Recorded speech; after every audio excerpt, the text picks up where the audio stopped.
You are listening to the CAD Call podcast. This is the place where computer-aided design and drafting meets humor and practicality, with a touch of business acumen thrown in for fun.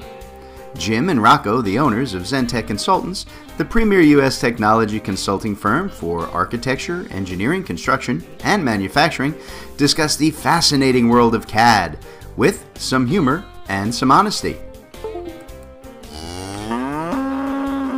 The CAD Call podcast. Hello, everybody, and welcome to another episode of the... Hey. Uh-oh. There it goes. CAD Call podcast. My moose sound wasn't working.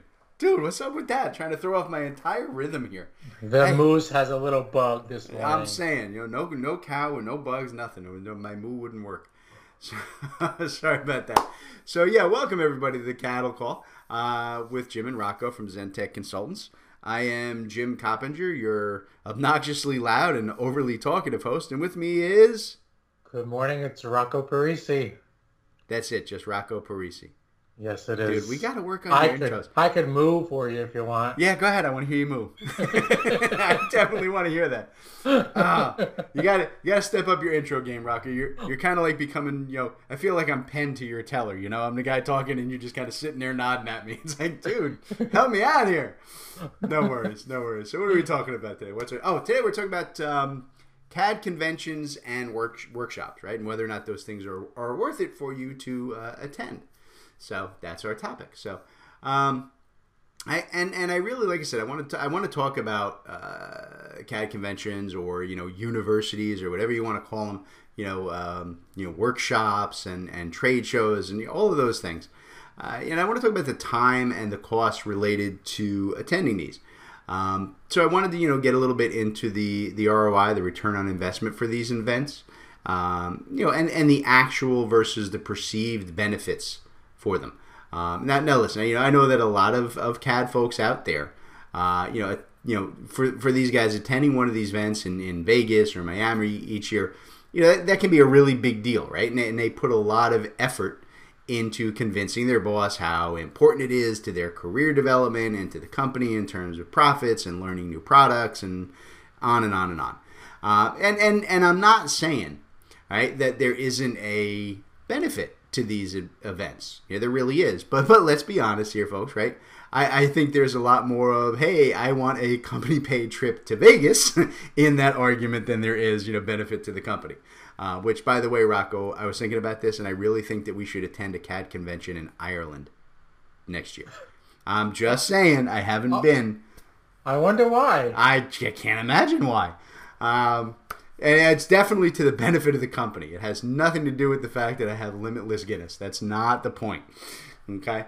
Though to be fair, the ones I've done in Vegas had limitless Guinness too. There's no shortage there. Yeah. So, hey, listen, there's nothing wrong with wanting to get a little trip and get out and learn some new things and network with people, right? And I was one of those guys. I mean, I did the same thing before we started ZenTech. I used to pitch the companies that I worked for every single year to go to the big events. And I was actually successful at it more often than not, right? So I have been to a lot of, these conventions and industry trade shows and universities over the years. But what I really want to talk about today is whether or not they actually provide benefit, right? When you compare it to the cost of the attendance. To be fair, right? So this is 2020. And everybody's locked down because of the coronavirus, and a lot of these events have shifted to an online format and have even waived their attendance fees, all right, which I think is a very good thing, and it's a big part of what I want to talk about today. So we're going to start there. All right, so Rocco, let's start with Autodesk University, right? AU. Right? It's the big name in this industry, and it's coming up in just a little while here. And it's the big CAD event in the U.S., and it's totally virtual this year. All right, so what are the related costs for attendees, and what do you think that most people expect to get out of attending an event like AU? Yeah, well, it's most of the time Jim and I agree, but this is one of those controversial topics today. Yeah. So you're gonna find a little bit of a different point of view from my perspective. Yeah, but it's actually why I wanted to talk about this, because I know you and I never agree on this, so I figured this is a great argument topic for us. Yeah, yeah. So the cost the cost for AU this year is actually free. So if you can, dedicate the time, to the cost to attend is totally free, but obviously there's time away from production. So there's a cost there if you're really looking for a true cost, and that is a true cost. Um, you asked what was your other question, Jim? What are the benefits? Huh? Yeah. What do you think that most people are expecting to get out of their attendance? Right. What does the boss expect you to come back with? What do you expect to benefit from in terms of technology and training and so on? Well, it's a total new update in terms of what's coming down the pike, right? What is Autodesk working toward? Um, what are trends in the industry? It's to me, events like this are real positive in the sense that it allows you to meet peers within your industry. It allows you to see what's going on, what's coming up. I think it's a boost to your morale.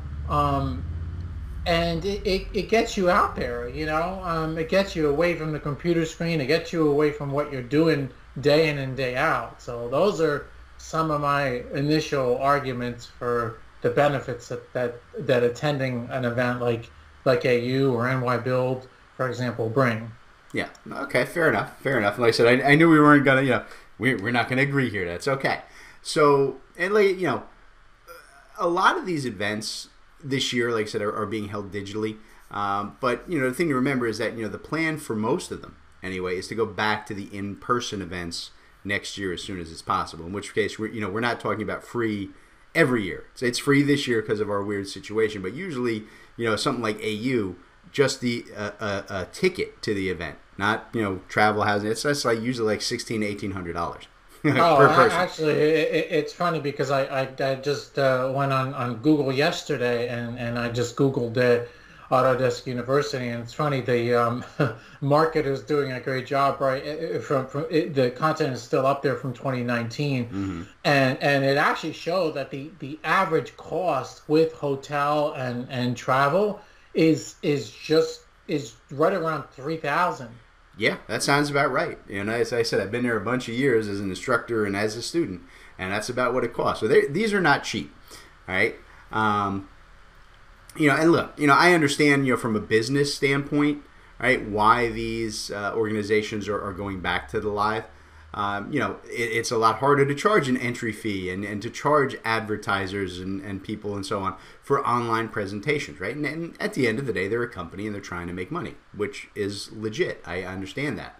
And also, right, if you're not doing it live, you lose things like the vendor floor, right? Where companies like Zentech, right, we can purchase booths and present ourselves and meet with potential new clients and network with potential partners and so on.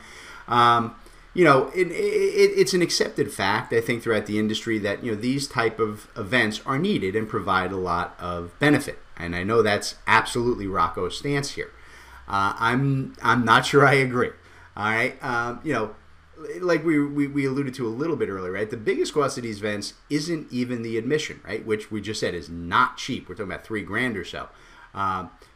But the biggest loss is going to be the productivity loss of sending your employees out of the office for a week, right? When they're attending a conference, they're not billable, right? They're not making you money, and that can cost you 3 to 4 times whatever the cost of the admission and travel costs are.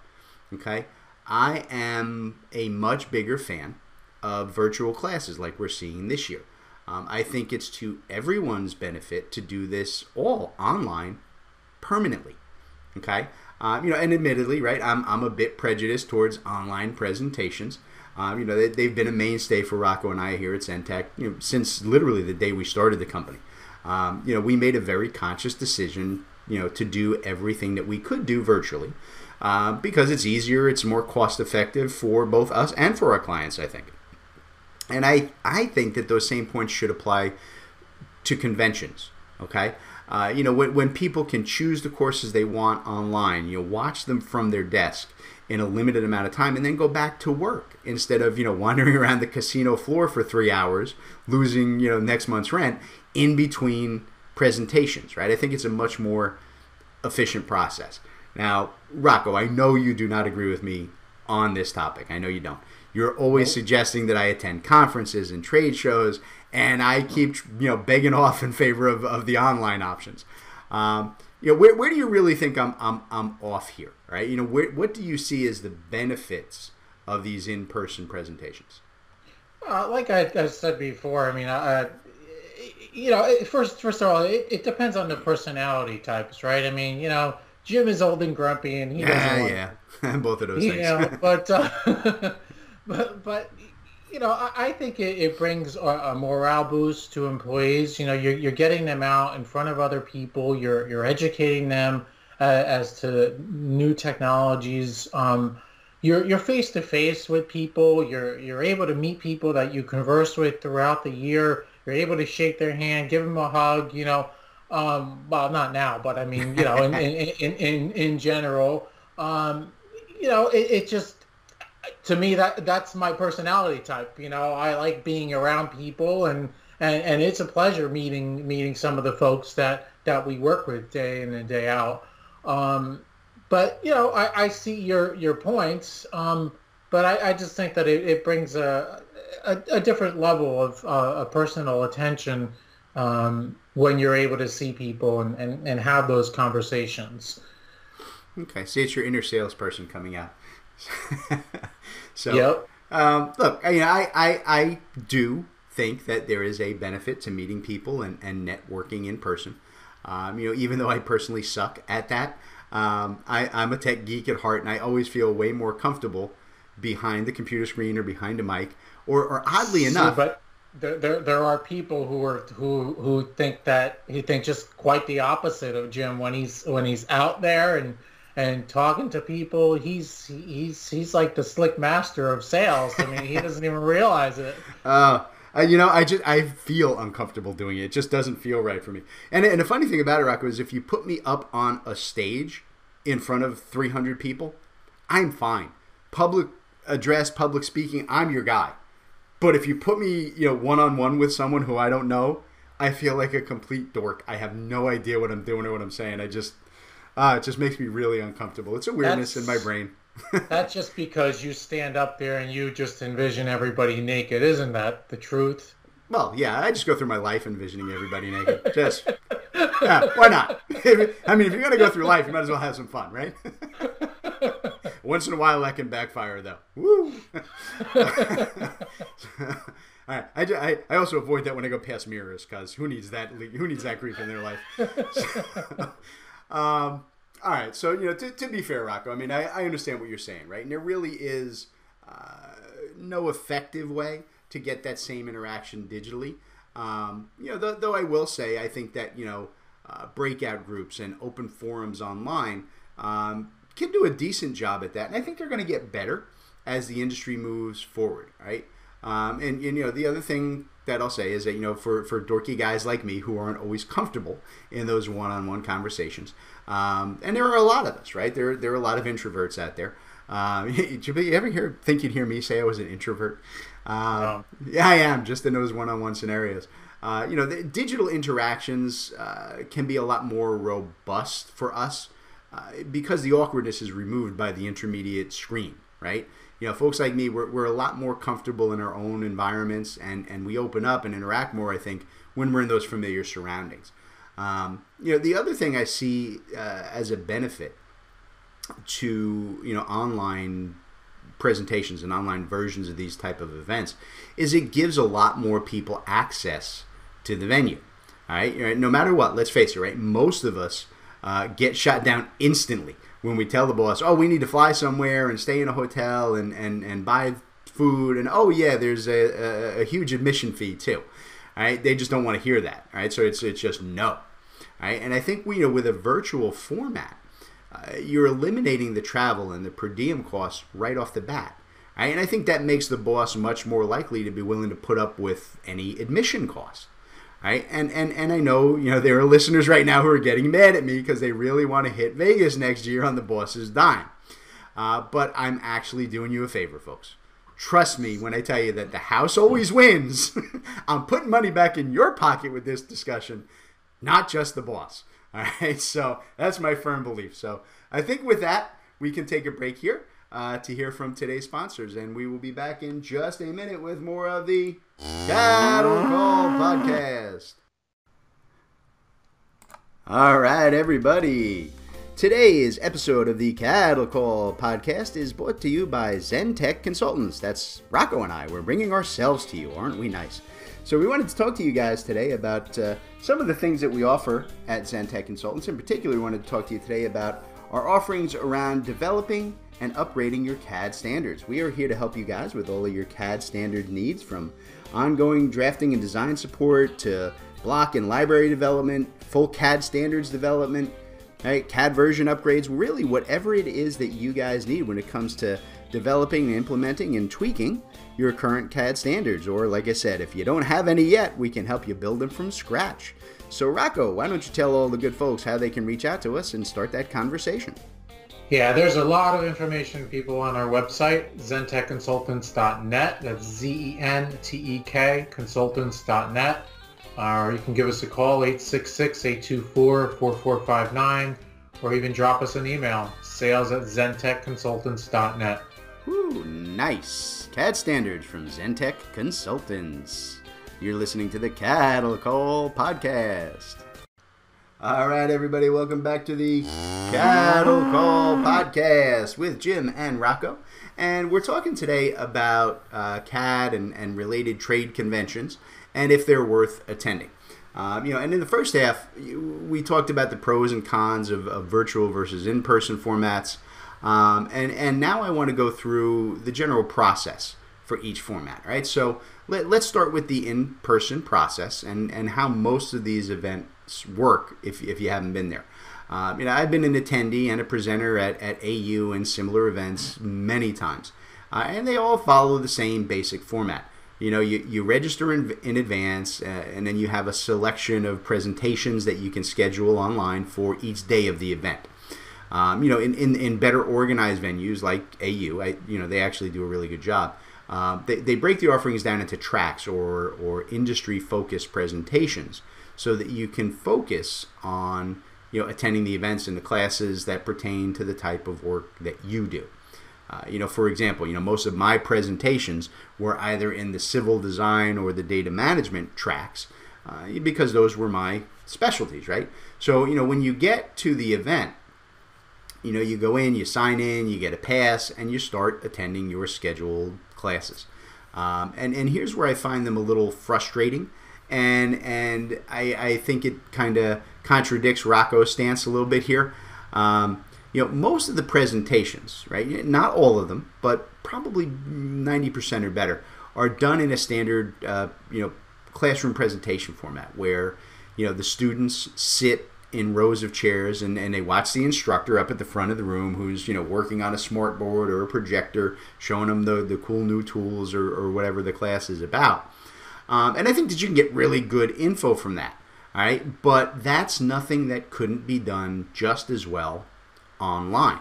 I think the networking time that you have available there is very limited, right? You usually only have 10 to 15 minutes between sessions, right?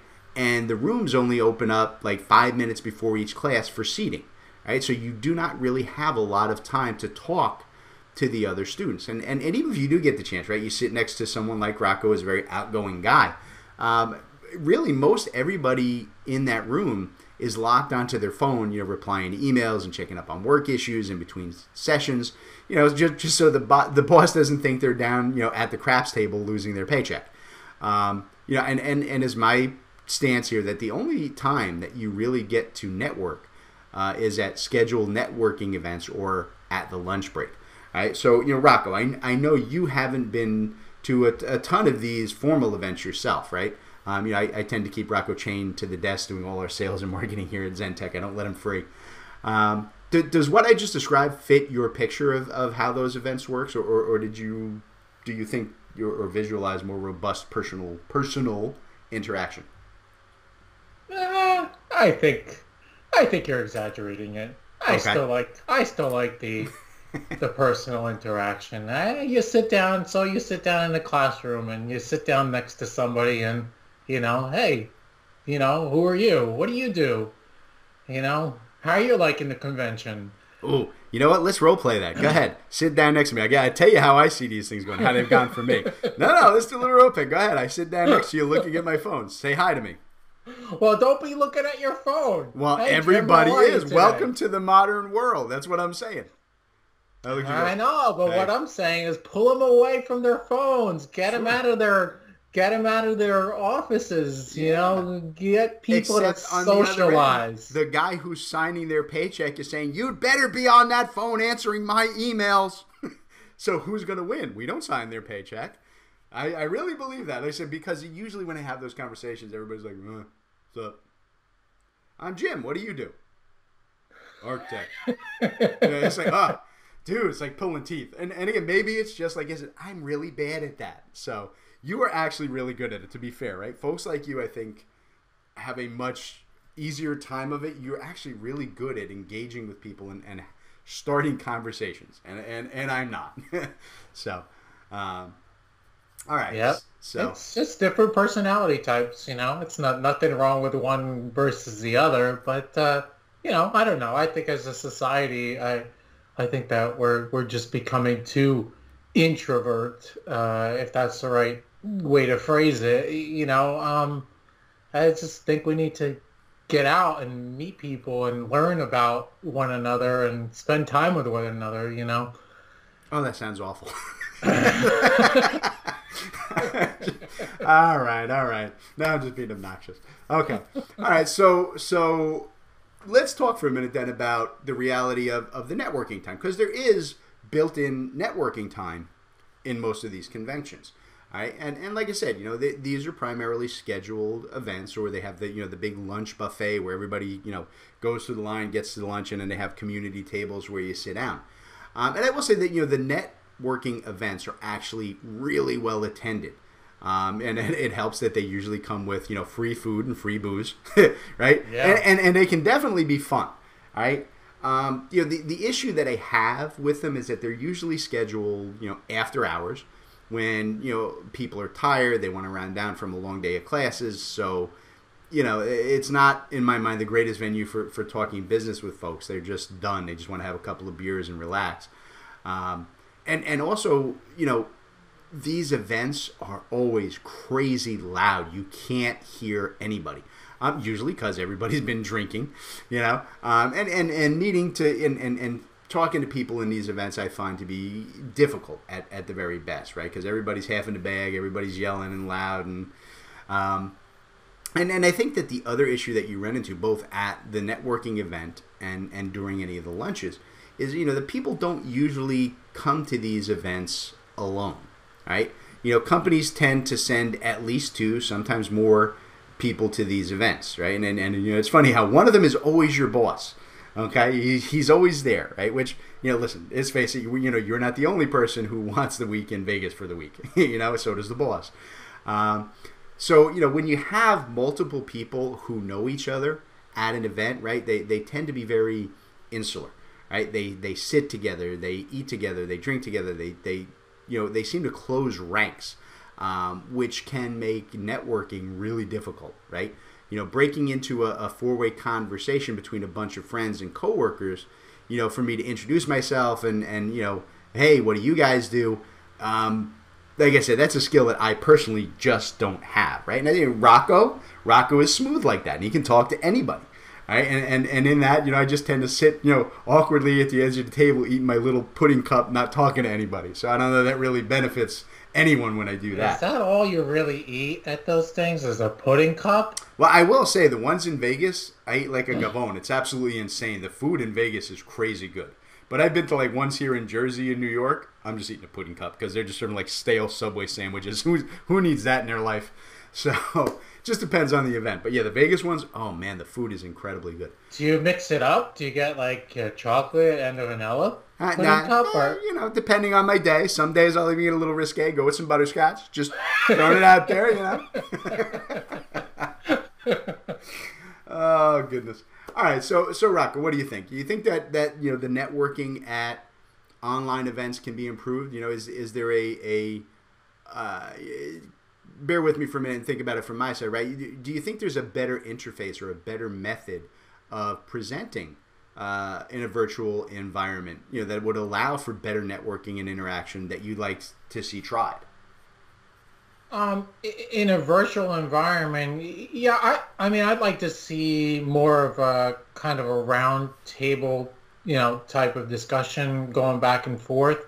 But that's the thing. It's not that easy to do it in a virtual environment, whereas when you're face to face, even if you're at a table of, let's say, 15 people, you can raise your hand and talk. It just, I don't know, you can have more of a dialogue back and forth. Mm. I don't think it's as easy on a virtual platform. And I agree with you on that. I mean, it's not, particularly in like a live, real-time event. That's very difficult to do, especially when you get into an online forum. Like I said, it's greater that you can have more people. But, if you got 10 people, sure, we can all, unmute mics and we could all talk, and that might work with a little care. If you got 150 people, yeah, good luck. It's never going to happen, Yeah.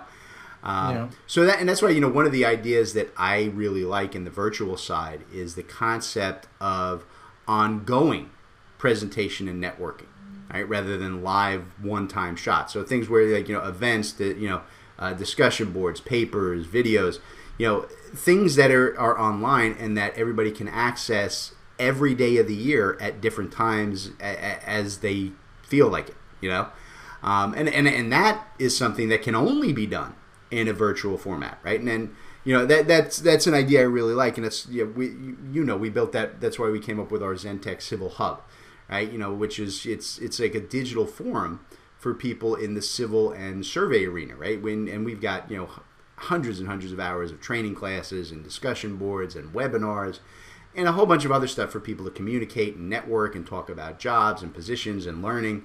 But the primary idea behind it, right, is that we were looking at developing like a CAD and design convention that never ends, right? And to me, that's a great concept, right? And I hope to we have the opportunity to extend this into other industries like architecture and construction, right? Fairly soon. To my mind, a curated online forum, right, with constantly updated materials are a better use of a company's money and time, right? And participants, right, the people who are in, they can access the info that they need when they need it, right, and when it fits into their work schedule, right? And I think that format also gives a much broader base of teachers, so to speak. And what I mean by that is that instead of me talking to 30 people from a podium, I think in that we can have 30 people actively discussing and presenting alternate ideas and processes that benefits everyone. Even if it's not live at one time, it may be across the span of a week or two. It gives everybody that opportunity. And listen, if there's one thing I have learned in decades and decades of working in this industry, it's that everybody I meet has a better way of doing something.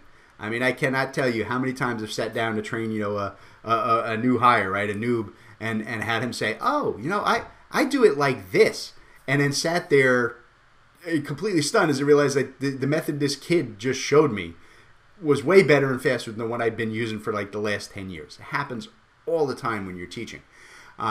So Rocco, do you think that the concept of a curated forum like our Civil Hub, can you see that possibly rising to take the place of the larger in-person conventions? I mean, obviously, we'd love for our hubs to take over the world, but do you think it's realistic to think that this format can be a better and more widely accepted method than live event conventions?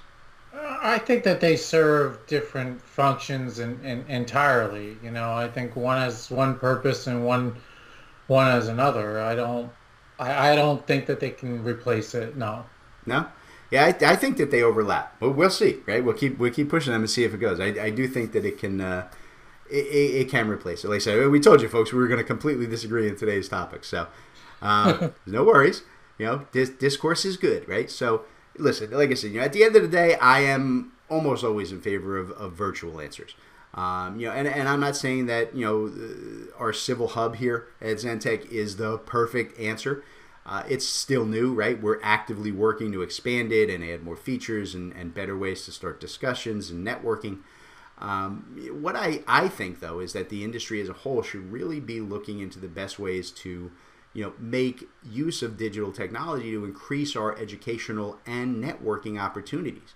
I think there is a huge amount of potential growth in this area, and I think it needs a few people who have good imaginations to really take the concept, right, and develop entirely new processes that can have a real positive impact on the design industry as a whole. And like I said, and I agree with you, Rocco. It's not, the online stuff right now can't replace the live in person.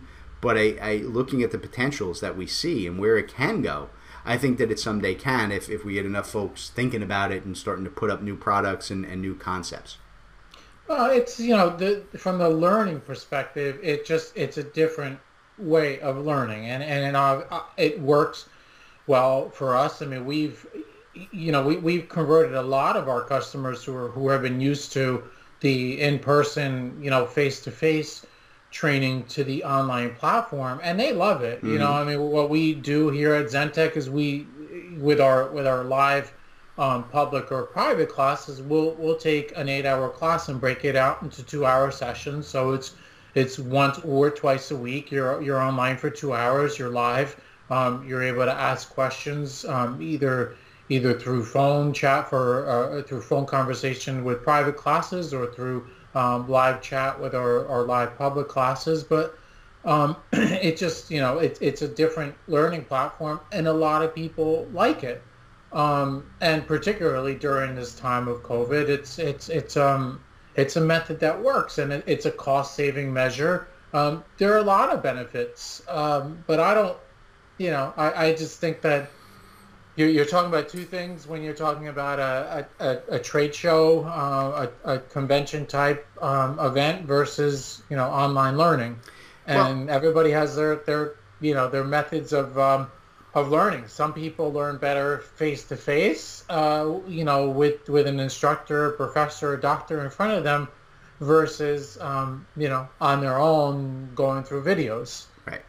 I mean, and I guess what I'm saying is that right now I'm not talking about just right now that really there is a distinction between them in the industry, right? There's the online training, which we do a lot of, and then there's this idea of networking and interacting with people. And I guess what I'm saying is that I think there's a field in there for blending the two, right? Because why can't we do an online structure where I can do a quick hey, here's a presentation, this is what we wanted to talk about, here's our topic. Cool, that was good. I showed you what's going on. Now let's open up the floor, right? And let's have a discussion, right? Whether it's with people typing in questions, or if we with a moderator saying, hey, here's what's going on, and letting everybody get involved in the conversation, and then people can put in, hey, I do this, I do that. Here's where we go. I don't see why you can't do that as well. That to my mind it's the same thing as that live interaction.